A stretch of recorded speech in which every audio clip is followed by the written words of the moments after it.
course.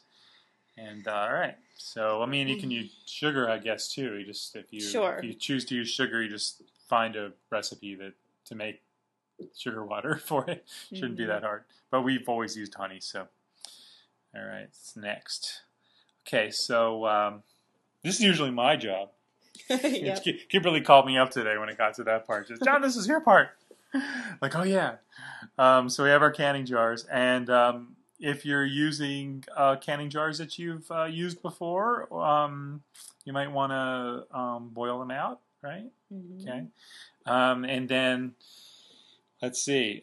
Just place your peaches in the jars up below the lid, so you see the lip of the see that jar on the right. You want your peaches to pile up and go below that lip, that lower lip there. Maybe even a half-inch lower. Don't fill it. Don't pack it too tight in there. You'll have trouble a little later, overflowing perhaps when you do the steam canning part. And then I just fill those jars up, and then when I have a certain amount done, I then pour the hot syrup over it. Do I have a picture of that? Yes, I do. Just like that, and you can see the one behind the one with the pitcher there that I fill it up to that lip right there. Then that's as high as I fill them. Then I put the lids on, and then I put them off to the side. Okay, and I just using that pitcher there, I poured the syrup into a pitcher, and then from the pitcher in there. But you want to be pouring it in hot. The steam canner. Now, Kimberly, the steam canner Kimberly's brother gave to us years ago, and we just keep using it, even though we probably should replace it. It's seen better days.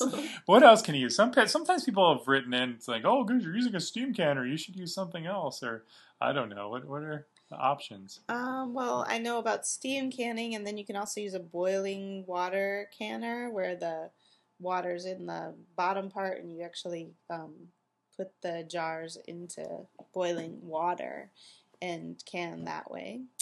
But I actually like the steam canner quite well because you have to use less water, so it takes a lot less time for it to come to a boil, and seems like that saves on energy, and it's always worked really well for us. Yeah, and there's some things you can't do in a steam canner. There's certain kinds of vegetables and all you definitely can't do, because, but most fruits.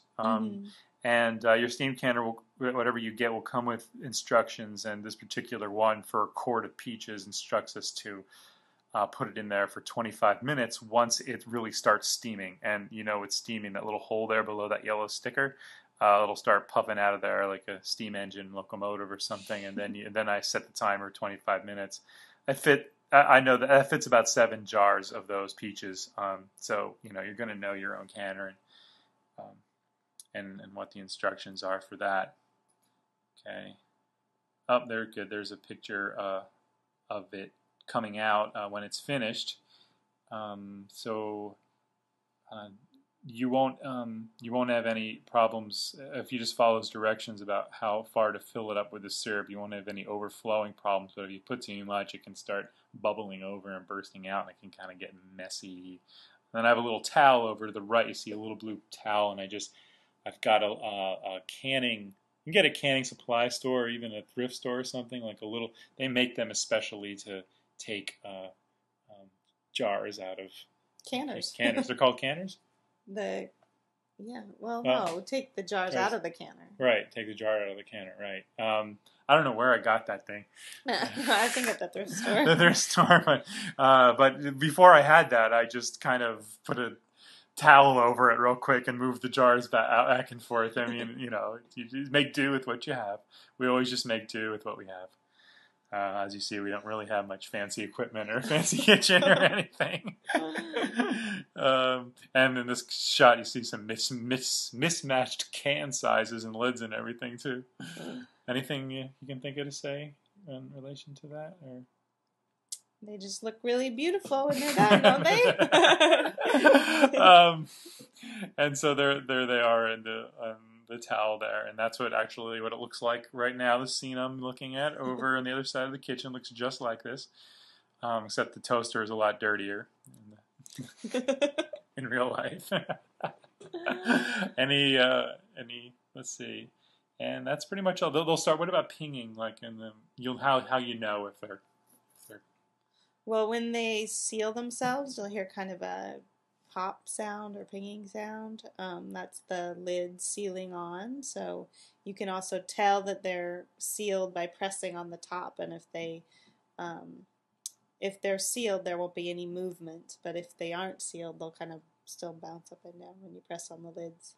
Yeah, and if you reuse the lids, too many times, the seals on the underside of that lid can get kind of not so great. So you can't use them too many times like that, especially for canning. But you could use them a few times. We've had success using them more than once. Yeah, definitely. All right. Okay, so is that all there is to it? Oh, Mike, that's all there is to it. There you go. There you go, and that's how to can these beautiful peaches and enjoy it. And do you have anything else to say? I don't have anything else to say. Kimberly also, you got peach ice cream going, and you got peach soda and peach soda. Oh gosh, lots you can do with peaches. So happy canning! And of course, this has been a production of LearningHerbs.com. Good night. Good night.